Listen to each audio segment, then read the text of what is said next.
ನಮ್ಮ US president ಅವರು ದಿನಕ್ಕೊಂದು ಹೇಳಿಕೆ ಕೊಡ್ತಾ ಇದ್ದಾರೆ. ನಮ್ಮ ಭಾರತ ದೇಶ ಈ ದಿನ 6ನೇ ಸ್ಥಾನದಲ್ಲಿ ಇದೆ. ಅದು ನಾವು ರಿಟೈನ್ ಮಾಡ್ಕೊಳಕ್ಕಾಗತ್ತಾ ಆಗಲ್ವಾ ಸರ್? ಅದಕ್ಕೆ ಮುಂಚೆ ಒಂದು ಸಣ್ಣದಾಗಿ ನಾನು ನಿಮ್ಮನ್ನ ತಿದ್ದಕ್ಕೆ ಇಷ್ಟಪಡ್ತೀನಿ. ಏನು ಗೊತ್ತಾ, US ಪ್ರೆಸಿಡೆಂಟು ದಿನಕ್ಕೊಂದು ಹೇಳಿಕೆ ಅಂದಿ, ಕ್ಷಣಕ್ಕೊಂದು ಹೇಳಿಕೆ, ದಿನದಲ್ಲಿ 10 ಹೇಳಿಕೆ ತಿರುಚಿಬಿಡ್ತಾನೆ. ಆತ ವೀಕೆಂಡ್ ಪಾಲಿಟಿಕ್ಸ್ ಮಾಡ್ತಾ ಇದ್ದಾನೆ. ದಿನದಲ್ಲಿ 10 ಅಲ್ಲ 100 ಸರಿ ಹೇಳಿಕೆಗಳನ್ನ ತಿರುಚಿ ಹೇಳ್ತಾ ಇದ್ದಾನೆ. ಆತ ಏನು ಹೇಳ್ತಿದ್ದಾನೆ ಆತನಿಗೆ ಗೊತ್ತಿಲ್ಲ. ಆತ ದಡ್ಡ, ಅವನು ಎಸ್ ಲಾಸ್ಟ್ ಇಸ್ ಮೈಂಡ್, ಹಂಗೆ ಹಿಂಗೆ ಅಂತೆಲ್ಲ ಜನ ಹೇಳ್ತಿದ್ದಾರೆ. ಆದ್ರೆ ಅವನು ಅತ್ಯಂತ ಬುದ್ಧಿವಂತ. ಅವನು ಮಗ, ಅವನ ಅಳಿಯ ಎಲ್ಲ ಸೇರಿ ತುಂಬಾ ದುಡ್ಡು ಮಾಡ್ಕೋತಾ ಇದ್ದಾರೆ. ಇವಾಗ ಫಂಡ್ ಮ್ಯಾನೇಜರ್ಸ್ ಅಂತ ಸಿಕ್ಕಾಪಟ್ಟೆ ಜನ ಭಾರತ ದೇಶದಲ್ಲಿ ಸೆಬಿ ರಿಜಿಸ್ಟರ್ಡ್ ಅವರುಗಳು ಬೆರಳೆಣಿಕೆ ಅಷ್ಟು ಇದ್ರೂ ಕೂಡ ಅವ್ರು ಇಲ್ಲಿ ತನಕ ಕನ್ಸಿಸ್ಟೆನ್ಸಿ ಚೆನ್ನಾಗೇ ಮಾಡ್ಕೊಂಡು ಬರ್ತಿದ್ರು. Just because of war situation ಇಂದ ಎಲ್ಲ ಕುಸಿತ ಕಂಡಿದೆ. ಹೌದು. ಇವಾಗ ಇದಕ್ಕೆ ಹೂಡಿಕೆದಾರರು ಯಾವ ರೀತಿ ಸ್ಪಂದನೆ ಮಾಡ್ಬೋದು ಸರ್? ಮಾರ್ಕೆಟ್ ಯಾವತ್ತೂ ಅಷ್ಟೇ ನಿಧಾನವಾಗಿರೋರ್ನ, ಸಮಾಧಾನವಾಗಿರೋರ್ನ ರಿವಾರ್ಡ್ ಮಾಡುತ್ತೆ. ಯಾರು ಆತರ ಪಡ್ತಾರೆ, ಯಾರು ಲಾಸ್ಗಳನ್ನ ತಡ್ಕೊಳಕ್ಕೆ ಇಷ್ಟಪಡದೆ ಇಮ್ಮಿಡಿಯೇಟ್ ಆಗಿ ಏನೋ ಆಗ್ಬಿಡ್ಬೇಕು ಅಂತ ದುಡುಕ್ತಾರಲ್ಲ, ಅವ್ರನ್ನ ಪನಿಷ್ ಮಾಡುತ್ತೆ. ನಾನು ಹೇಳೋದು ಇಷ್ಟೇ, ನೀವು ನಿಮ್ಮ ಫಂಡ್ ಮ್ಯಾನೇಜರು ತಗೊಂಡಂಥವು ಫಂಡಮೆಂಟಲಿ ಟೆಕ್ನಿಕಲಿ ಸ್ಟ್ರಾಂಗ್ ಆಗಿದೆಯಾ ನೋಡಿ. ಅವ್ರು ಒಳ್ಳೆ ಶೇರೆ ತಗೊಂಡಿದ್ದಾರೆ ತಾನೆ, ಒಳ್ಳೆದ್ರ ಮೇಲೆ ಹೂಡಿಕೆ ಮಾಡಿದ್ದಾರೆ ತಾನೆ. ಕಾಯಿರಿ, ನಿಧಾನವಾಗಿ ಕಾಯಿರಿ. ಅದು ಬಿಟ್ಬಿಟ್ಟು ನೀವು ಕಡಿಮೆ ಆಗೋಯ್ತು, ನಾನು 10 ಲಕ್ಷ ಹಾಕಿದ್ದೆ 8 ಆಗೋಯ್ತು, 10 ಲಕ್ಷ ಹಾಕಿದ್ದೆ 6 ಆಗೋಯ್ತು, 10 ಲಕ್ಷ ಹಾಕಿದ್ದೆ 5 ಆಗೋಯ್ತು ಅಂತಂದ್ರೆ ಯಾವ ಫಂಡ್ ಮ್ಯಾನೇಜರ್ಗೆ ತಾನೇ ಆಸೆ ಇದೆಯಾ ನಿಮ್ಮ ದುಡ್ಡು ಹಾಳಾಗೋಗ್ಲಿ ಅಂತ? ಯಾರ ಕೈಲಿ ಇಲ್ಲ. ಮಾರ್ಕೆಟ್ ಯಾವಾಗ ಹೋಗುತ್ತೆ, ಏನಾಗುತ್ತೆ ಅನ್ನೋದು ಯಾರ ಕೈಲಿ ಇಲ್ಲದೆ ಹೋದ್ರು ಕೂಡ ನಿಮ್ಮ ಅನಿಸಿಕೆ ಅಂತ ಈ ಮಾರ್ಕೆಟ್ ಇನ್ನು ಎಷ್ಟು ವರ್ಷದಲ್ಲಿ ಏರಿಕೆ ಕಾಣಬಹುದು ಸರ್? ಪ್ರತಿ ತಿಂಗಳು ಹೊರಗಡೆ ತಗೊಂಡೋದು FIIಗಳು, ಫಾರಿನ್ ಇನ್ಸ್ಟಿಟ್ಯೂಷನಲ್ ಇನ್ವೆಸ್ಟರ್ಸ್ ಯಾರಿದ್ದಾರೆ, ಪ್ರತಿ ತಿಂಗಳು ಹೊರಗಡೆ ತಗೊಂಡೋದ್ರು. ಹಿಂದಿನ ಭಾರತ ಆಗಿದ್ದಿದ್ರೆ ಇಷ್ಟೊತ್ತಿಗೆ ಇದು ಭಾರತದ ಷೇರು ಮಾರುಕಟ್ಟೆ ನೆಲ ಕಚ್ಚಿ ಹೋಗ್ಬೇಕಾಗಿತ್ತು. ಡೊಮೆಸ್ಟಿಕ್ ಇನ್ವೆಸ್ಟರ್ಸ್ ಆ ಮಟ್ಟದ SIP ಮೂಲಕ ನಾವು ಸಾವಿರಾರು ಕೋಟಿ ರೂಪಾಯಿಗಳನ್ನ ಪ್ರತಿ ತಿಂಗಳು ಇನ್ವೆಸ್ಟ್ ಮಾಡ್ತಾ ಇದೀವಿ. ಯಾಕೆಂದ್ರೆ ಮ್ಯೂಚುವಲ್ ಫಂಡ್ ಹಣ ಅಷ್ಟು ಮಟ್ಟಕ್ಕೆ ಹೂಡಿಕೆ ಆಗ್ತಾ ಇರೋದು. That is the reason why index ನಿಮ್ದು ಕುಸಿತಾ ಇಲ್ಲ. ನೀವು ನಮ್ಮ ಭಾರತದ GDPನ ಯಾವಾಗ ಡಾಲರ್ ಅಳತೆಯಲ್ಲಿ ತಗೊಂಡು ನೋಡ್ತೀರಾ ಇಷ್ಟು ಟ್ರಿಲಿಯನ್ ಅಂತ, ಆಗ ನಾವು 6ನೇ ಸ್ಥಾನ 7ನೇ ಸ್ಥಾನಕ್ಕೆ ಬಂದ್ವಿ. ಆದ್ರೆ ನಾವು ನಿಜವಾಗ್ಲೂ ಕುಸಿತ ಕಂಡಿದೀವ? ನಾವು ಕುಸಿತ ಕಂಡಿಲ್ಲ. ನಾನು ಯಾವಾಗ್ಲೂ ಹೇಳ್ತಿರ್ತೀನಿ, ಹೆಚ್ಚಿನ ಸಮಯ ಬೇಡ, ಇನ್ನು 10 ವರ್ಷ ಕೊಡಿ. 2036ರ ವೇಳೆಗೆ ನಾನು GDP ಪ್ರಕಾರ ಹೇಳ್ತಿಲ್ಲ, PPP ಪ್ರಕಾರ ಹೇಳ್ತೀನಿ, ಪವರ್ ಆಫ್ ಪರ್ಚೇಸಿಂಗ್ ಪ್ಯಾರಿಟಿ ಅಂತ ನಾವೇನು ಹೇಳ್ತೀವಿ, ಅದರ ಇದನ್ನ ನೋಡ್ಕೊಂಡ್ರೆ ಚೀನಾ 1ನೇ ಸ್ಥಾನದಲ್ಲಿರುತ್ತೆ, 2ನೇ ಸ್ಥಾನದಲ್ಲಿ ಅಮೆರಿಕ ಇರುತ್ತೆ, 3ನೇ ಸ್ಥಾನಕ್ಕೆ ಭಾರತ ಬರುತ್ತೆ. ಸ್ವಲ್ಪ ಹೆಚ್ಚು ಕಡಿಮೆ ಆದರೆ ಭಾರತ 2ನೇ ಸ್ಥಾನಕ್ಕೂ ಬಂದಿರುತ್ತೆ, ಅಮೆರಿಕ 3ನೇ ಸ್ಥಾನಕ್ಕೂ ಹೋಗಿರುತ್ತೆ.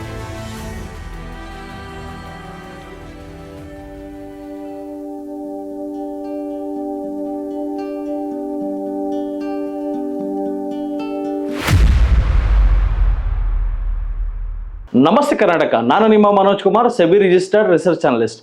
ನನ್ನ ಸೆಬಿ ನೋಂದಣಿ ಸಂಖ್ಯೆ INH 00002068. ಇಲ್ಲಿ ಬರುವ ಪ್ರತಿಯೊಂದು ವಿಡಿಯೋ ಸಹ ಪ್ರೆಸೆಂಟ್ ಡೇಟಾ ಮೇಲೆ ನಿಂತಿರುತ್ತೆ. ಈ ವಿಡಿಯೋ ಕೇವಲ ಎಜುಕೇಶನಲ್ ಪರ್ಪಸ್ ಆಗಿರುತ್ತೆ, ನಿಮ್ಮನ್ನ ಪ್ರಚೋದನೆಗೊಳಿಸುವ ಉದ್ದೇಶವಂತೂ ಆಗಿರುವುದಿಲ್ಲ. ಸ್ಟಾಕ್ ಮಾರ್ಕೆಟ್ ಬಗ್ಗೆ ಯಾವುದೇ ಪ್ರಶ್ನೆಗಳು ಅಥವಾ ಗೊಂದಲಗಳಿದೆಯೇ? 40 ಇಯರ್ಸ್ ಎಕ್ಸ್ಪೀರಿಯನ್ಸ್ ಹೊಂದಿರುವ ನಟರಾಜ್ ಸರ್ ಹಾಗೂ SEBI registered research analyst Manoj Kumar ಅವರು ನಿಮ್ಮೊಂದಿಗೆ ಇದ್ದಾರೆ. ಸಂಪೂರ್ಣ ಉಚಿತ ಮಾರ್ಗದರ್ಶನ ಪಡೆಯಿರಿ. ನಮ್ಮ ಉದ್ದೇಶ ಜನರಿಗೆ ಸರಿಯಾದ ಶಿಕ್ಷಣ ನೀಡುವುದು ಮತ್ತು ಆರ್ಥಿಕ ಸ್ವಾತಂತ್ರ್ಯ ಸಾಧಿಸಲು ಸಹಾಯ ಮಾಡುವುದು. ನಿಮ್ಮ ಕಷ್ಟಗಳನ್ನು ದೂರ ಮಾಡಿಕೊಳ್ಳಲು ಈಗಲೇ ಕರೆ ಮಾಡಿ.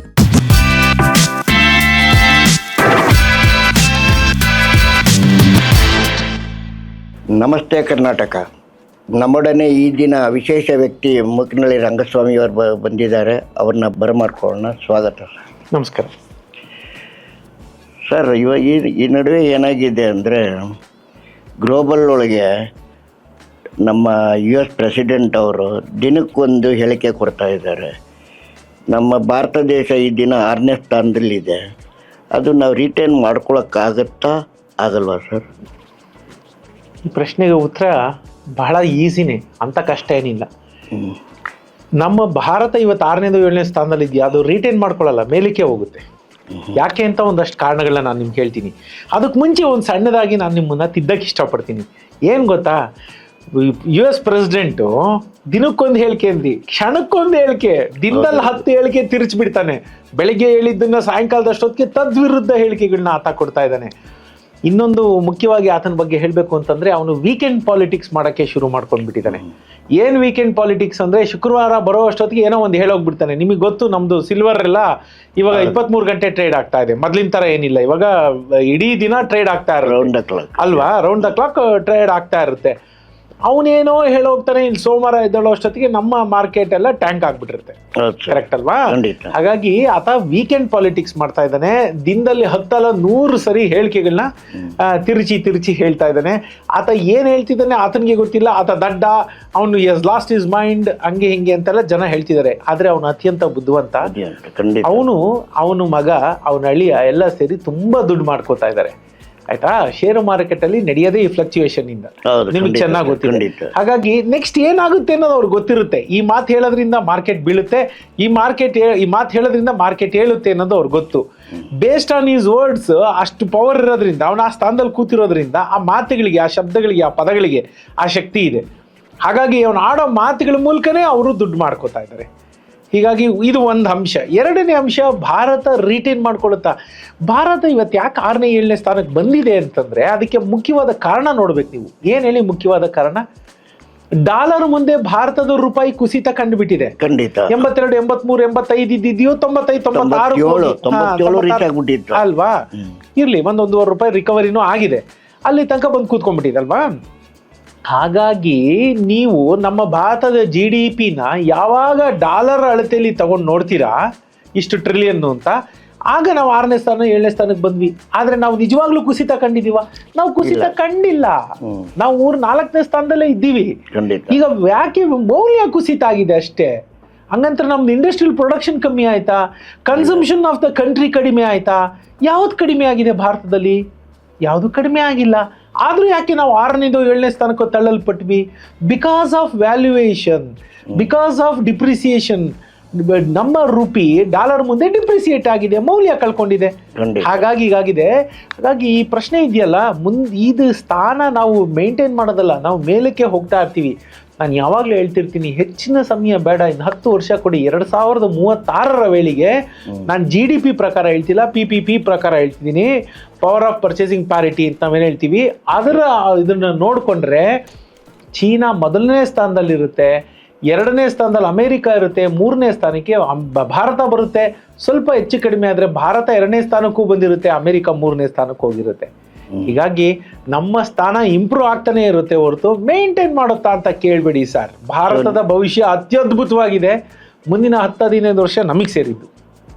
ಇವತ್ತಿನ ಯುವಕರಿಗೆ ನೀವೇನು ಹೇಳ್ತೀರಾ ಅಂತ ಹೇಳೋದಾದ್ರೆ, ಭಾರತ ಏನೇ ಆದ್ರೂ ಕೂಡ ಯಾವುದೇ ಬೀಳಬೇಕಾಗಿಲ್ಲ. ಅಡ್ವಾಂಟೇಜ್ ಇಂಡಿಯಾ ನಾನು ಹೇಳ್ತೀನಲ್ಲ. ಈಗ ನೋಡಿ, ಯಾವತ್ತೂ ಅಷ್ಟೇ ಅಡ್ವರ್ಸಿಟಿ ಅಂತ ನಾವೇನ್ ಹೇಳ್ತೀವಿ, ಖಂಡಿತ ಅಡ್ವರ್ಸಿಟಿಲೇ ಆಪರ್ಚುನಿಟಿ ಇರೋದು. ಇದನ್ನ ಅರ್ಥ ಮಾಡ್ಕೊಡಿ.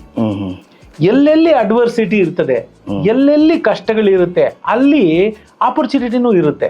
ನಾನು ಯಾವಾಗ್ಲೂ ಹೇಳ್ತಿರ್ತೀನಿ, ಎಲ್ಲ ಕುಸಿತ ಆದಾಗ ಮುಂದಿನ ಮಹಾಜಿಗಿತಕ್ಕೆ ಅದು ಮುನ್ನುಡಿ. ಖಂಡಿತ ಯಾವಾಗ್ಲೂ ಅಷ್ಟೇ. 2 ಸ್ಟೆಪ್ ಹಿಂದೆ ಬಂದೆ ಅಂದಿದ ತಕ್ಷಣ ನಾವು ಹಿಂದೆ ಅದಕ್ಕೆ ನಾವು ಯೋಚನೆ ಮಾಡ್ಬೇಕಾಗಿಲ್ಲ. ನಾವು ಮುಂದಕ್ಕೆ ಜಿಗಿಬೇಕು ಅಂದ್ರೆ 2 ಹಿಂದೆ ತಗೋಬೇಕು, ಸ್ಟೆಪ್ ಹಿಂದೆ ತಗೊಂಡೇ ಓಡ್ಬೇಕು. ಮೊಮೆಂಟಮ್, ಸ್ಪೀಡ್, ವೆಲಾಸಿಟಿ ಗ್ಯಾದರ್ ಮಾಡ್ಬೇಕು ಅಂದ್ರೆ 2 ಹೆಜ್ಜೆ ಹಿಂದೆ ಹೋಗ್ಲೇಬೇಕು. ಲಾಂಗ್ ಜಂಪ್ ತರ ನೀವು ಹೇಳೋದು. ಎಕ್ಸಾಕ್ಟ್ಲಿ. ಭಾರತಕ್ಕೆ ಉತ್ತಮವಾದ ಭವಿಷ್ಯ ಇದೆ. ಇನ್ನೊಂದೇನಂದ್ರೆ, ಬಹಳ ಇದು ಒಂದು ಅದ್ಭುತವಾದ ಪ್ರಶ್ನೆ ಸರ್ ಇದು. ಇವಾಗ ಫಂಡ್ ಮ್ಯಾನೇಜರ್ಸ್ ಅಂತ ಸಿಕ್ಕಾಪಟ್ಟೆ ಜನ ಭಾರತ ದೇಶದಲ್ಲಿ ಸೆಬಿ ರಿಜಿಸ್ಟರ್ಡ್ ಅವ್ರುಗಳು ಬೆರಳೆಣಿಕೆ ಅಷ್ಟಿದ್ರೂ ಕೂಡ ಅವ್ರು ಇಲ್ಲಿ ತನಕ ಕನ್ಸಿಸ್ಟೆನ್ಸಿ ಚೆನ್ನಾಗೇ ಮಾಡ್ಕೊಂಡು ಬರ್ತಿದ್ರು. ಜಸ್ಟ್ ಬಿಕಾಸ್ ಆಫ್ ವಾರ್ ಸಿಚುಯೇಷನ್ನಿಂದ ಎಲ್ಲ ಕುಸಿತ ಕಂಡಿದೆ. ಹೌದು. ಇವಾಗ ಇದಕ್ಕೆ ಹೂಡಿಕೆದಾರರು ಯಾವ ರೀತಿ ಸ್ಪಂದನೆ ಮಾಡ್ಬೋದು ಸರ್? ಸ್ಪಂದನೆ ಎಲ್ಲದಕ್ಕಿಂತ ಮುಖ್ಯವಾಗಿ ಕಾಯುವ ಗುಣ ಇದ್ದವರೇ ನಿಜವಾದ ಹೂಡಿಕೆದಾರರು. ಮಾರ್ಕೆಟು ಯಾವ ರೀತಿ ಸೃಷ್ಟಿಯಾಗಿದೆ ಅನ್ನೋದಕ್ಕೆ ನಾನು ನಿಮ್ಗೊಂದು ಉದಾಹರಣೆ ಹೇಳ್ತೀನಿ. ಮಾರ್ಕೆಟು ಯಾವತ್ತೂ ಅಷ್ಟೇ ನಿಧಾನವಾಗಿರೋರನ್ನ, ಸಮಾಧಾನವಾಗಿರೋರನ್ನ ರಿವಾರ್ಡ್ ಮಾಡುತ್ತೆ. ಯಾರು ಆತರ ಪಡ್ತಾರೆ, ಯಾರು ಲಾಸ್ಗಳನ್ನ ತಡ್ಕೊಳಕ್ಕೆ ಇಷ್ಟಪಡದೆ ಇಮ್ಮಿಡಿಯೇಟಾಗಿ ಏನೋ ಆಗ್ಬಿಡ್ಬೇಕು ಅಂತ ದುಡುಕ್ತಾರಲ್ಲ, ಅವ್ರನ್ನ ಪನಿಷ್ ಮಾಡುತ್ತೆ. This is how the market is built. So ಇಂಥ ಸಮಯದಲ್ಲಿ ನಾವು ಮಾಡಬೇಕಾದ್ದು ನೋಡಿ, ನಾನು ಹೇಳೋದು ಇಷ್ಟೇ, ನೀವು ನಿಮ್ಮ ಫಂಡ್ ಮ್ಯಾನೇಜರು ತಗೊಂಡಂಥವು ಫಂಡಮೆಂಟಲಿ ಟೆಕ್ನಿಕಲಿ ಸ್ಟ್ರಾಂಗ್ ಆಗಿದೆಯಾ ನೋಡಿ. ಅವ್ರು ಒಳ್ಳೆ ಶೇರೆ ತಗೊಂಡಿದ್ದಾರೆ ತಾನೆ, ಒಳ್ಳೆದ್ರ ಮೇಲೆ ಹೂಡಿಕೆ ಮಾಡಿದ್ದಾರೆ ತಾನೆ. ಕಾಯಿರಿ, ನಿಧಾನವಾಗಿ ಕಾಯಿರಿ.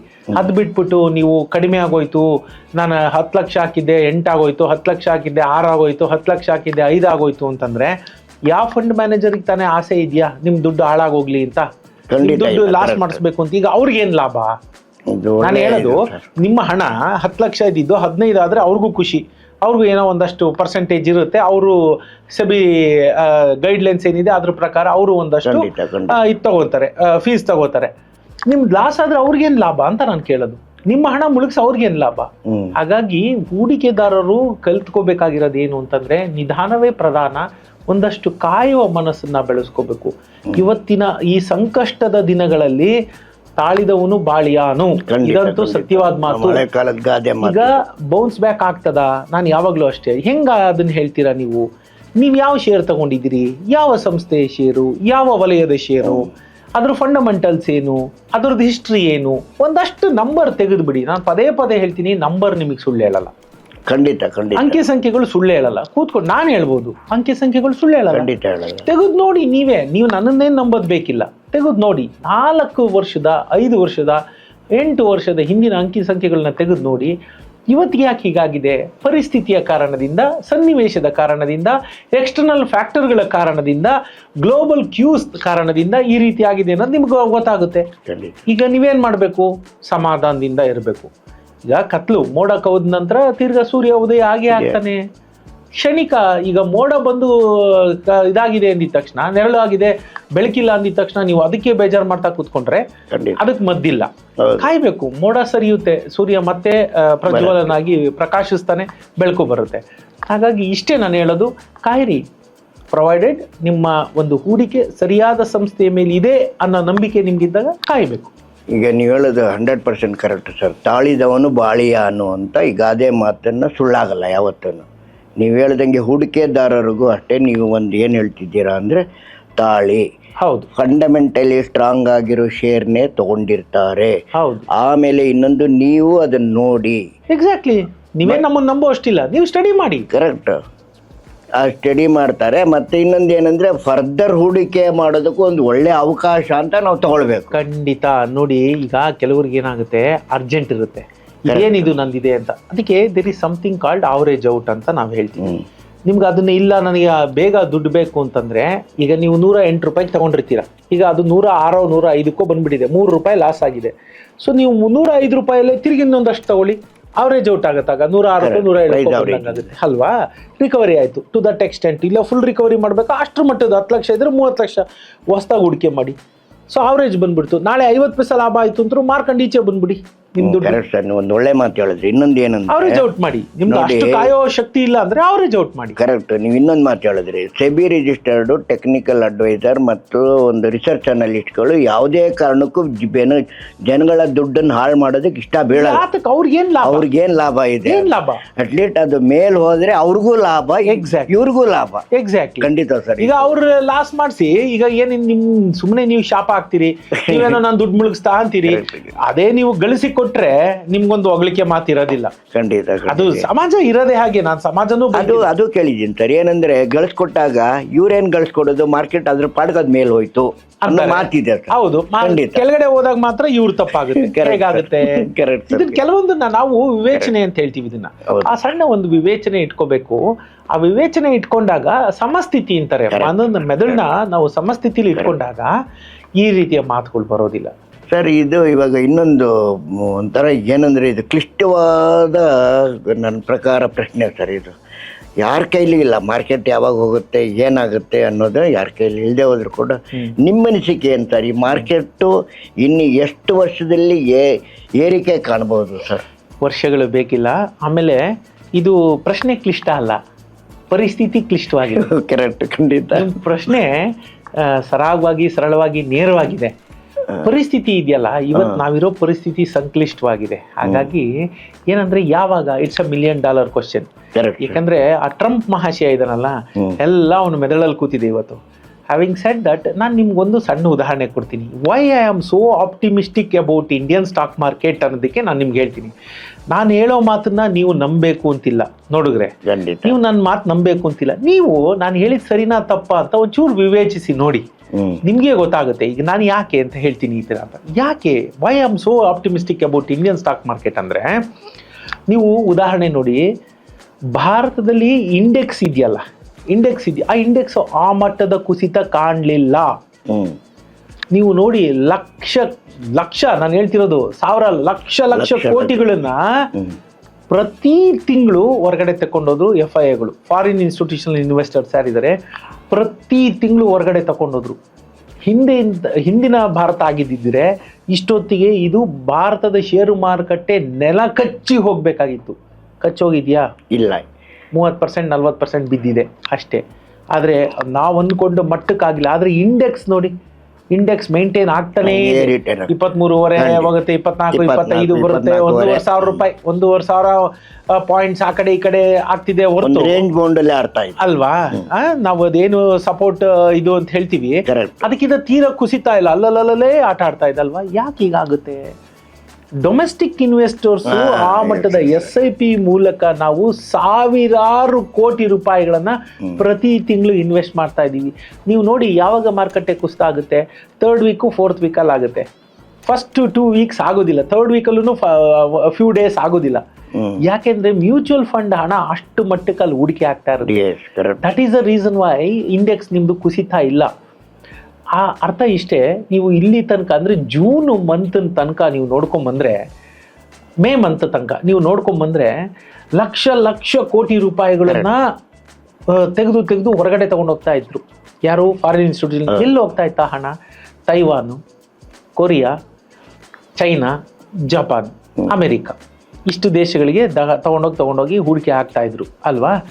ಈಗೇನಾಗಿದೆ, ಫಾರ್ ದ ಫಸ್ಟ್ ಟೈಮು ನೀವು ನೋಡ್ಬೋದು 6,000 ಏನೋ ಜಾಸ್ತಿ ಇಲ್ಲ ಕೋಟಿ ರೂಪಾಯಿ ಇನ್ಫ್ಲೋ ಬಂದಿದೆ. ಖಂಡಿತ.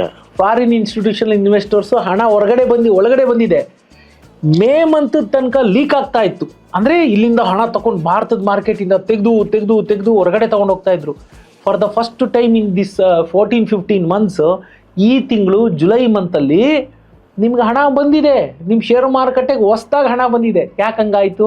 ಅದೇ ಈ ಹೂಡಿಕೆ, ನಮ್ಮ ಸಣ್ಣ ಹೂಡಿಕೆದಾರರುಗಳು ಹೂಡಿಕೆ ಮಾಡಿ ಡೊಮೆಸ್ಟಿಕ್ ಅಲ್ಲ, ಡೊಮೆಸ್ಟಿಕ್ ಅವ್ರು ಇದ್ದೇ ಇತ್ತು. ನಾನು ಹೇಳ್ತಿರೋದು ಫಾರಿನ್ ಹಣ ವಾಪಸ್ ಬಂದಿದೆ. ಇಷ್ಟ ದಿನ ಇಲ್ಲಿಂದ ತೆಗೆದು ಹೊರಗಡೆ ಹಾಕ್ತಿದ್ರು, ಇವಾಗ ಹೊರಗಡೆಯಿಂದ ತಿರ್ಗಾ ಇನ್ಫ್ಲೋ ಸ್ಟಾರ್ಟ್ ಆಯ್ತು. ಈ ಸರಿ ಫಸ್ಟ್ ಟೈಮ್. ಅದು it's a good sign. Correct ಸರಿ, ವೆರಿ ಗುಡ್ ಸೈನ್. ಈಗ ನೀವು ಜುಲೈ ಮಂತ್ ನೋಡಿ, 6,000 crore ಸಮಥಿಂಗ್ ಒಳಗಡೆ ಬಂದಿದೆ. ಇಷ್ಟು ದಿನ ಲಕ್ಷಾಂತರ ಕೋಟಿ ತಗೊಂಡು ಹೋಗ್ತಿದ್ದವರು ಈ ಸರಿ ಒಳಗಡೆ ಬಂದಿದೆ. ಆ ಲೆಕ್ಕಾಚಾರದಲ್ಲಿ 100 ರೂಪಾಯಿ ತಗೊಂಡು ಹೋಗೋ ಕಡೆ 6 ರೂಪಾಯಿ ಒಳಗಡೆ ಬಂತು. ಅರ್ಥ ನೋಡಿ, 100 ರೂಪಾಯಿ ಹೋಗೋದು ನಿಲ್ತು, ಹೊಸದಾಗಿ 6 ರೂಪಾಯಿ ಒಳಗಡೆ ಬಂತು. ಸೊ ನೀವು ಅರ್ಥ ಮಾಡ್ಕೊಳ್ಳಿ, ಡೊಮೆಸ್ಟಿಕ್ ಇನ್ವೆಸ್ಟರ್ಸು SIPಗಳ ಮೂಲಕ ಹಾಕಿರೋ ದುಡ್ಡು ಪ್ಲಸ್ ಈಗ ಹೊರಗಡೆಯಿಂದನೂ ದುಡ್ಡು ಬಂದ್ರೆ ಭಾರತ ಯಾವ ಮಟ್ಟಕ್ಕೆ ಹೋಗ್ಬೋದು ಊಹೆ ಮಾಡ್ಕೊಳ್ಳಿ. ಈ ಸಂಘರ್ಷಗಳು ಅಮ್ಮಮ್ಮ ಅಂದ್ರೆ ಇನ್ನೊಂದು ಅತಿ ಹೆಚ್ಚು ಅಂದ್ರೆ ಇನ್ನು 2 years ಟೈಮ್ ಇದೆ ಟ್ರಂಪ್ದು. ಹೌದು, ಅಲ್ಲಿ ತನಕನೂ ಬಿಟ್ಸ್ ಅಂಡ್ ಪೀಸಸ್ ಅಲ್ಲಿ ಅಪ್ ಅಂಡ್ ಡೌನ್ ಇದ್ದೇ ಇರುತ್ತೆ. ಅದು ಬಿಟ್ಟರೆ ಭಾರತ ಎಲ್ಲಿಗೆ ಹೋಗ್ಬೋದು ಊಹೆ ಮಾಡ್ಕೊಳ್ಳಿ. ಅಮೆರಿಕದ ಶೇರ್ ಮಾರುಕಟ್ಟೆ ನಿಂತಿರೋದೇ AI ಮೇಲೆ. ನಿಮ್ಗೆಲ್ಲ ಗೊತ್ತಿದೆ, AI ವ್ಯಾಲ್ಯೂಯೇಷನ್ ಈಸ್ ಎಲ್ಲ ಹೇಳಕ್ಕಾಗದ ಮಟ್ಟಿಗೆ ಹೆಚ್ಚಿಗೆ ಮಾಡಿ ಕೂಡಿಸಿದ್ರು, ಓವರ್ ವ್ಯಾಲ್ಯೂಯೇಷನ್ ಅದೆಲ್ಲ ಅಲ್ವಾ. ಯಾವಾಗ ಡಬ್ಬ ಅನ್ನೋದು ಹೇಳಕ್ ಬರೋದಿಲ್ಲ. ಆಲ್ರೆಡಿ ನಾವು ಒಂದು ನೋಡಿದೀವಿ, 1 trillion ವೈಪ್ಔಟ್ ಆಯ್ತು ಒಂದು ದಿನದಲ್ಲಿ ಅಲ್ಲೆಲ್ಲ. So same thing with China ಇರ್ಬೋದು, Taiwan, Korea is going down. ನಿಮಗೆ ಗೊತ್ತಿರ್ಬೋದು, industrial production has gone down. So ಈ ಎಲ್ಲ ಅಂಶಗಳನ್ನ ನೋಡಿದಾಗ ಅಡ್ವಾಂಟೇಜ್ ಇಂಡಿಯಾ ಅಂತಾನೆ ನಾನು ಹೇಳ್ತೀನಿ.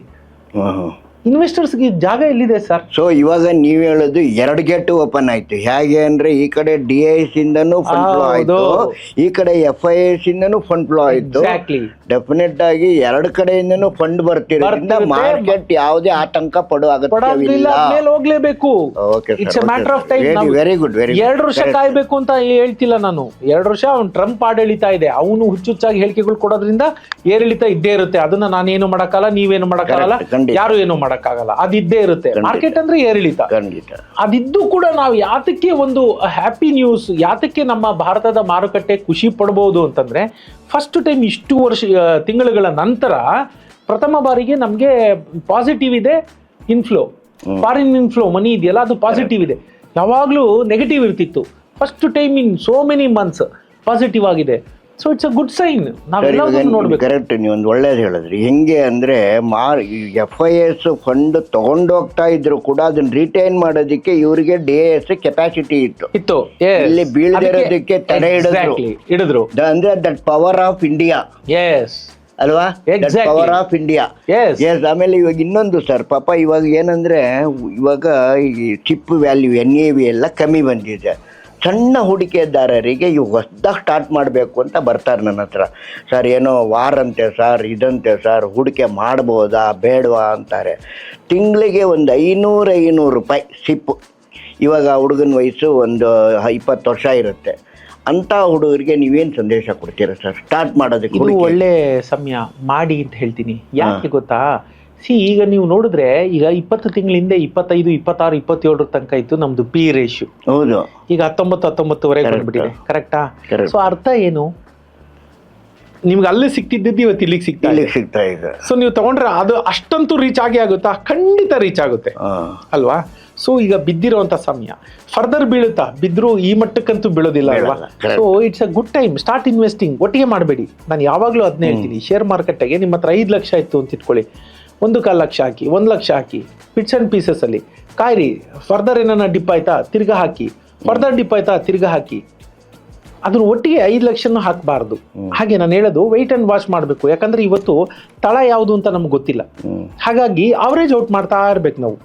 ನೀವು ಅದನ್ನ ಇಟ್ಕೊಂಡು 20% ರೇಷಿಯೋ, ನಾನು ಹೇಳೋದು ಅದು ನಿಮ್ದೊಂದು ಫಾರ್ಮುಲಾ ಇಟ್ಕೊಳ್ಳಿ.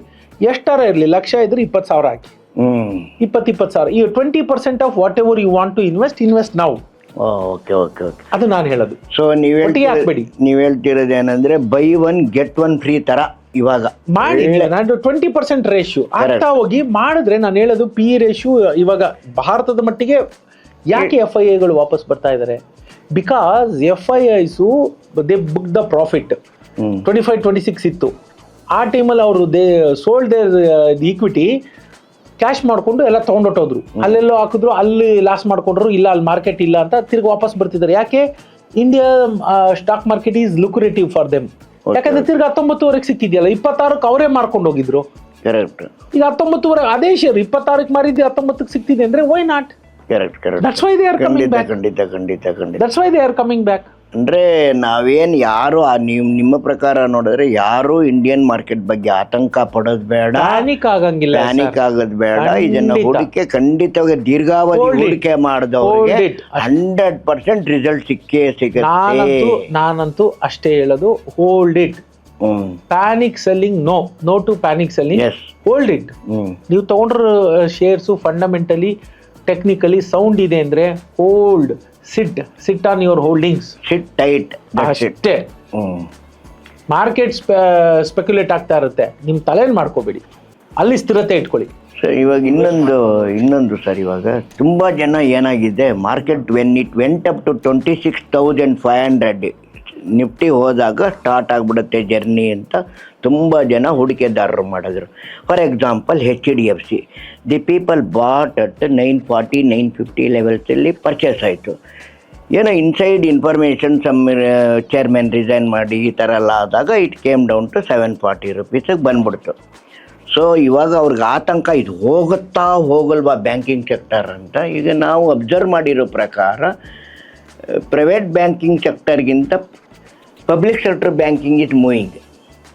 NPA ಎಲ್ಲಾನು ಸ್ವಲ್ಪ ಕಡಿಮೆ ಮಾಡ್ಕೊಳ್ತಿರೋದ್ರಿಂದ there is a chances to go further. ನಮ್ಮ public sector equally good. HDFC and all evergreen, HDFC and all. ಈಗ ನಿಮ್ಮಲ್ಲಿ ಜನಗಳಿಗೆ ಏನು ಹೇಳಿಕೆ ಸರ್, ಇವಾಗ ಹೂಡಿಕೆ ಮಾಡಿರೋರು ಭಯ ಬೀಳೋ ಆತಂಕ ಪಡೋದು ಬೇಡ. ಇಲ್ಲ, ನಾನು ಹೇಳ್ತೀನಿ ಕೇಳಿ, it's a collective trust. Collective mindset of the people which decides the ಇದು fate of any company or share market. ಇದೇನಾಗುತ್ತೆ, ನೀವು ಫಂಡಮೆಂಟಲ್ ಸೂಪರ್ ಇರುತ್ತೆ, ಟೆಕ್ನಿಕಲ್ ಸೂಪರ್ ಇರುತ್ತೆ, ಆದ್ರೆ ಈ ಸೆಂಟಿಮೆಂಟಲ್ ಅನಾಲಿಸಿಸ್ ಇದೆಯಲ್ಲ, ಇದು ಯಾರು ಮಾಡಕ್ ಆಗದೇ ಇಲ್ಲ. ಯಾಕಂದ್ರೆ collective mindset of the people ಇದೆಯಲ್ಲ, ಇಟ್ಸ್ ವೆರಿ ಸೆನ್ಸಿಟಿವ್. ಈ ಮೈಂಡ್ ಸೆಟ್ ಇದೆಯಲ್ಲ, ಆ ಮೈಂಡ್ ಸೆಟ್ ನ ಒಂಚೂರು ಬದಲಾಯಿಸ್ಕೋಬೇಕು. When you are in a market, that ಈ ತರ ಅಸ್ಥಿರ ಸಮಯದಲ್ಲಿ ನೀವೆಷ್ಟು ಸ್ಥಿರವಾಗಿರ್ತೀರ, ಮಾರ್ಕೆಟ್ ಅಸ್ಥಿರವಾಗಿದೆ, ಆದರೆ ನಿಮ್ಮ ಥಾಟ್ಸ್ ಸ್ಥಿರವಾಗಿರ್ಬೇಕು. ಅಷ್ಟನ್ನ ಅರ್ಥ ಮಾಡ್ಕೊಳ್ಳಿ. ಪ್ಯಾನಿಕ್ ಆಗೋ ಅವಶ್ಯಕತೆ ಇಲ್ಲ, ಭಯ ಬೀಳೋ ಅವಶ್ಯಕತೆ ಇಲ್ಲ. ಸಿಟ್ ಟೈಟ್. ಅದನ್ನ ಮೊದಲೇ ಹೇಳ್ದಂಗೆ ನೀವು ಆರಾಮಾಗಿ ಕೂತ್ಕೊಳ್ಳಿ. ಪ್ರೈವೇಟ್ ಸೆಕ್ಟಾರ್ ಬ್ಯಾಂಕುಗಳು ಮೇಲೆ ಹೋಗ್ತವೆ. ಯಾವಾಗ ಜನರಲ್ ವಾತಾವರಣ, ಜನರಲ್ ಸನ್ನಿವೇಶ ಇಂಪ್ರೂವ್ ಆಗ್ತದೆ, ಆಗ ಎಂಥ ಗಬ್ಬು ಸ್ಟಾಕ್ಗಳು ಅಂದವು ಕೂಡ ಮೇಲ್ ಬಂದೇ ಬರುತ್ತವೆ. ಹೋಪ್ಸೇ ಇಲ್ಲ ಅನ್ನೋಂಥ ಸ್ಟಾಕ್ಗಳು ಮೇಲ್ ಬರುತ್ತವೆ. That is the beauty. You have to wait. Sir, ಇವಾಗ ನನ್ನ ಅನಿಸಿಕೆ ಸರ್, ಯಾವಾಗ number of IPOs are more in the market, ಪಬ್ಲಿಕ್ಕಿಗೆ ಎಂಟ್ರ್ ಆಗೋದು ಅಂದರೆ ದಟ್ ಶೋಸ್ ಯಾವ ಸೈನ್ ಅಂದರೆ ಪಾಸಿಟಿವ್ ಸೈನ್ ಅಂತಲೇ ತಿಳ್ಕೊಳ್ತೀನಿ. ಈಗ ಒಬ್ಬ ಸ್ಟಾರ್ಟಪ್ ಮಾಡಬೇಕು ಅಂದರೆ ಒಳ್ಳೆ ವಾತಾವರಣ ಇರುವಾಗಲೇ ಸ್ಟಾರ್ಟಪ್ ಮಾಡ್ತಾನೆ. ಇವಾಗ ಒಂದು ತಿಂಗಳೊಳಗೆ 5-6 IPO ಬಂತು. ಹೌದೌದು. ಅದೇ ಒಂದು 3-4 ತಿಂಗಳ ತೆಗಡೆ IPOಗಳು ಇರಲಿಲ್ಲ. ಹೌದೌದು. ಇವಾಗ ಇದು ಅನ್ಸುತ್ತೆ. ಎರಡು ತರ ನೋಡ್ಬೋದು. ಒಂದು ನೀವ್ ಹೇಳಿದ್ದು ಏನಂತಂದ್ರೆ, environment is so good, that's why so many IPOs are coming out ಅಂತ ನೀವ್ ಹೇಳ್ತಿದ್ದೀರಿ. ಅದು ಸತ್ಯ, ಅದನ್ನ ನಾನು ಡಿನೇ ಮಾಡ್ತಾ ಇಲ್ಲ. ಅದನ್ನ ಇನ್ನೊಂದು ರೀತಿಲಿ ನೋಡಿ, ಇದು ಪಾಸಿಟಿವ್ ನಾನು ಹೇಳ್ತಿರೋದು. ಅದರ ಅರ್ಥ ಮಾರ್ಕೆಟ್ ಅಲ್ಲಿ ಅಷ್ಟು ಹಣ ಇದೆ ಅಂತ. ಜನರ ಹತ್ರ ಹಣ ಇದೆ, ಭಾರತದ ಮಾರ್ಕೆಟ್ ಅಲ್ಲಿ ಅಷ್ಟು ಹಣ ಇದೆ ಅಂತ ಆಯ್ತು ಅರ್ಥ. ನಾನು ಅದಕ್ಕೆ ಹೇಳಿದ್ದು, ನೀವು ಕೂತ್ಕೊಳ್ಳಿ, ಕಾಯಿರಿ. ಭಾರತಕ್ಕೆ ಉತ್ತಮವಾದ ಭವಿಷ್ಯ ಇದೆ, ಶೇರ್ ಮಾರ್ಕೆಟ್ ಅಲ್ಲಿ ಭವಿಷ್ಯ ಇದೆ, ಕಾಯ್ಬೇಕು. ಸರ್, ನೀವು ಒಳ್ಳೆ ಒಂದು ಉತ್ತರ ಕೊಟ್ರಿ. ಹೆಂಗೆ ಗೊತ್ತಾ, IPO ನೋಡಿ, ಹಣಕಾಸು ಅಷ್ಟಿದೆ ಅಂತ ಹೇಳಿದ್ರೆ ಎಲ್ಲ IPO ಓವರ್ ಸಬ್ಸ್ಕ್ರೈಬ್ ಆಗ್ತಾರೆ. ಎಕ್ಸಾಕ್ಟ್ಲಿ. ಈಗ SBI ಯಾರಿಗೆ ಸಿಕ್ತು? ಸಿಕ್ಲೇ ಇಲ್ಲ. ಎಕ್ಸಾಕ್ಟ್ಲಿ, ನಾನು ಅದನ್ನೇ ಹೇಳಕ್ ಹೋದೆ. ಎಲ್ಲ ಎಷ್ಟು ಓವರ್ ಸಬ್ಸ್ಕ್ರೈಬ್ ಆಗ್ತಾ ಇದೆ ನೋಡಿ. ಅರ್ಥ ಮಾರ್ಕೆಟ್ ಅಲ್ಲಿ ಹಣ ಇದೆ ಅಂತ. ಮಾರ್ಕೆಟ್ ಅಲ್ಲಿ ಹಣ ಇದೆ ಅಂದ್ರೆ ಅರ್ಥ ದೇಶ ಚೆನ್ನಾಗಿದೆ ಅಂತ ಅರ್ಥ, ಸಮೃದ್ಧಿಯಾಗಿದೆ. ಹೌದು. ಒಂದು ವರ್ಗದ ಜನ ಸಂಕಷ್ಟದಲ್ಲಿ ಇದಾರೆ, ನಾನು ಅದನ್ನೂ ಇಲ್ಲ ಅಂತ ಹೇಳ್ತಿಲ್ಲ. ಜನ ಏನಾಗುತ್ತೆ, ಕೆಲವೊಂದ್ಸತಿ ಈ ರೀತಿ ಮಾತುಕತೆ ಆಡ್ತಿದ್ದಾಗ ಇವ್ರು ಆಡೋ ಮಾತು ನೋಡಿದ್ರೆ ಏನೋ ಬಡತನನೇ ಇಲ್ವೇನೋ ದೇಶದಲ್ಲಿ ಅಂತ. ಯಾವ ದೇಶದಲ್ಲಿ ಬಡತನ ಇಲ್ಲ? ಅಮೆರಿಕದಲ್ಲೂ ಬಡತನ ಎದ್ದು ತಾಂಡವ ನೃತ್ಯ ಆಡ್ತಾ ಇದೆ, ಅಲ್ಲೂ ಕೂಡ. ಹಾಗಾಗಿ ಬಡತನ ಸಿರಿತನ ಅನ್ನೋದು ಅದು ಡಿಫ್ರೆಂಟ್ ಟಾಪಿಕ್ಕು, ಅದು ಡಿಫ್ರೆಂಟ್ ಮಾತುಕತೆ ಬೇಕಾಗುತ್ತೆ. ಇಲ್ಲಿ ನಾವು ಕೇವಲ ಷೇರು ಮಾರುಕಟ್ಟೆ ಆಡ್ತಿರೋದ್ರಿಂದ ಮಾರ್ಕೆಟಲ್ಲಿ ಅತ್ಯಂತ ಹೆಚ್ಚಿನ ಹಣದ ಹರಿವಿದೆ. ಹಾಗಾಗಿ ಕಾಯೋದು ಎಲ್ಲದಕ್ಕಿಂತ ಬೆಸ್ಟು. IPOಗಳು ಬರ್ತಾ ಇದೆ. ಅದರ್ಥ ಭಾರತದ ಷೇರು ಮಾರುಕಟ್ಟೆ ಸುಭದ್ರವಾಗಿದೆ. ಇಷ್ಟು ನಮ್ಮ ವೀಕ್ಷಕರಿಗೆ ತಿಳಿಸ್ಕೊಡಕ್ಕೆ ಧನ್ಯವಾದಗಳು. Thank you so much. Thank you. Sir, ನಮಸ್ತೆ ಕರ್ನಾಟಕ. ನಮ್ಮ ಕೋರ್ಸಸ್ ಜಾಯ್ನ್ ಆಗೋದು ವೆರಿ ಸಿಂಪಲ್. 10 ಬ್ರಾಂಚ್ ಇರುತ್ತೆ. ರಾಜಾಜಿನಗರ, JP ನಗರ, ಯಲಹಂಕ, ವೈಟ್ಫೀಲ್ಡ್, ಎಲೆಕ್ಟ್ರಾನಿಕ್ ಸಿಟಿ, ಹುಬ್ಳಿ, ಕಲಬುರಗಿ, ದಾವಣಗೆರೆ, ಮಂಗಳೂರು ಹಾಗೂ ಮೈಸೂರು. ಸೊ ನಿಮ್ಮ ನಿಯರೆಸ್ಟ್ ಬ್ರಾಂಚ್ಗೆ ಕರೆ ಮಾಡಿ ಈ ಕೂಡಲೇ ಒಂದು 500 rupees ಟೋಕನ್ ಪೇ ಮಾಡಿ ಸೀಟ್ಗಳನ್ನು ಬುಕ್ ಮಾಡ್ಕೊಳ್ಳಿ. ಯಾಕಂದ್ರೆ most of the time house full ಇರೋದ್ರಿಂದ ಮೊದಲೇ ಸೀಟ್ ಬುಕ್ ಮಾಡ್ಕೊಂಡು ಬರೋದು ಒಳ್ಳೇದು. ಸೊ 3 days ವರ್ಕ್ಶಾಪ್ ಇರುತ್ತೆ. ಶುಕ್ರವಾರ, ಶನಿವಾರ, ಭಾನುವಾರ. ಶುಕ್ರವಾರ 10 ಗಂಟೆಯಿಂದ 2 ಗಂಟೆ, ಶನಿವಾರ 10 ಗಂಟೆಯಿಂದ 5 ಗಂಟೆ, ಭಾನುವಾರ 10 ಗಂಟೆಯಿಂದ 5 ಗಂಟೆ. ಸೊ ಯಾರ್ಯಾರಿಗೆ ಸ್ಟಾಕ್ ಮಾರ್ಕೆಟ್ ಬೇಸಿಕ್ಸ್ ಸಹ ಗೊತ್ತಿಲ್ಲ, ಕಲಿಬೇಕು ಅಂತ ಆಸಕ್ತಿ ಇದೆಯೋ, ನಿಮಗೋಸ್ಕರ ನಾವು ನಮ್ಮ 10 ಬ್ರಾಂಚ್ಗಳಲ್ಲಿ ಪ್ರತಿ ಭಾನುವಾರ 10 ಗಂಟೆಯಿಂದ 1 ಗಂಟೆಗೆ ಒಂದು ಐ ಓಪನರ್ ವರ್ಕ್ಶಾಪ್ ಅನ್ನ ಮಾಡ್ತೇವೆ. ಮಿಸ್ ಮಾಡದೆ ಕೆಳಕಂಡ ನಂಬರ್ಗೆ ಕರೆ ಮಾಡಿ ನಿಮ್ಮ ಸೀಟ್ಗಳನ್ನು ಕಾಯ್ದಿರಿಸಿ. ಪ್ರತಿ ಶುಕ್ರವಾರ 4 ಗಂಟೆಯಿಂದ 6 ಗಂಟೆಗೆ ಫ್ರೀ ಫಿನಾನ್ಷಿಯಲ್ ಪ್ಲಾನಿಂಗ್ ಕ್ಲಾಸಸ್ ಸಹ ಇರುತ್ತೆ. ಲರ್ನಿಂಗ್ ಅಲ್ಲಿ ಎಲ್ಲಿ ತೆಗೆದ್ರೆ you will start earning. So TD academy ಭಾರತದ ಅತಿ ದೊಡ್ಡ ಷೇರು ತರಬೇತಿ ಕೇಂದ್ರ. 10,000 ಚದರ ಅಡಿ ಆಫೀಸ್ ಒಳಗೊಂಡಿದೆ. 60 ಮಂದಿ ಸಿಬ್ಬಂದಿ ಇದ್ದಾರೆ ನಿಮಗೆ ಸ್ಟಾಕ್ ಮಾರ್ಕೆಟ್ ಬಗ್ಗೆ ಪ್ರಾಕ್ಟಿಕಲ್ ಆಗಿ ಟ್ರೈನಿಂಗ್ ಕೊಡೋದಕ್ಕೆ. ಇನ್ನೇಕೆ ತಡ, ಫಿನಾನ್ಷಿಯಲ್ ಫ್ರೀಡಮ್ ಪಡ್ಕೋಬೇಕಾ? ಡೆಫಿನೆಟ್ಲಿ ಕಲ್ಸೋದಕ್ಕೆ ನಾವು ರೆಡಿ ಇದೀವಿ, ಕಲಿಯೋದಕ್ಕೆ ನೀವು ರೆಡಿ ಇದ್ದೀರಾ? ಈ ವಾರ ನಿಮ್ಮ ಬ್ರಾಂಚ್ ಅಲ್ಲಿ ಬಂದು ನಾನು ಪಾಠ ಮಾಡ್ತಾ ಇದ್ದೀನಿ. ಸಿಗೋಣ ಫೇಸ್ ಟು ಫೇಸ್ ಇದೇ ಶುಕ್ರವಾರ. ಸೊ ಸ್ಟಾಕ್ ಮಾರ್ಕೆಟ್ ಬಗ್ಗೆ ನಿಮಗೆ ಗೊಂದಲವಿದೆಯಾ? ಯಾವುದೇ ರೀತಿಯ ಪ್ರಶ್ನೆಗಳಿರಲಿ, ಕನ್ಫ್ಯೂಷನ್ ಇರಲಿ, ಅದಕ್ಕೆ ಕ್ಲಾರಿಟಿ ಕೊಡೋದಕ್ಕೆ TD ಅಕಾಡೆಮಿಯ ಗ್ರಾಹಕ ಸೇವಾ ಸಿಬ್ಬಂದಿ ಜೊತೆಗೆ ಈ ಕೂಡಲೇ ಕರೆ ಮಾಡಿ ನಿಮ್ಮ ಪ್ರಶ್ನೆಗಳಿಗೆ ಉಚಿತವಾಗಿ ಸಲಹೆಗಳನ್ನು ಪಡೆಯಿರಿ. Thank you. ಜೈ ಹಿಂದ್, ಜೈ ಕರ್ನಾಟಕ.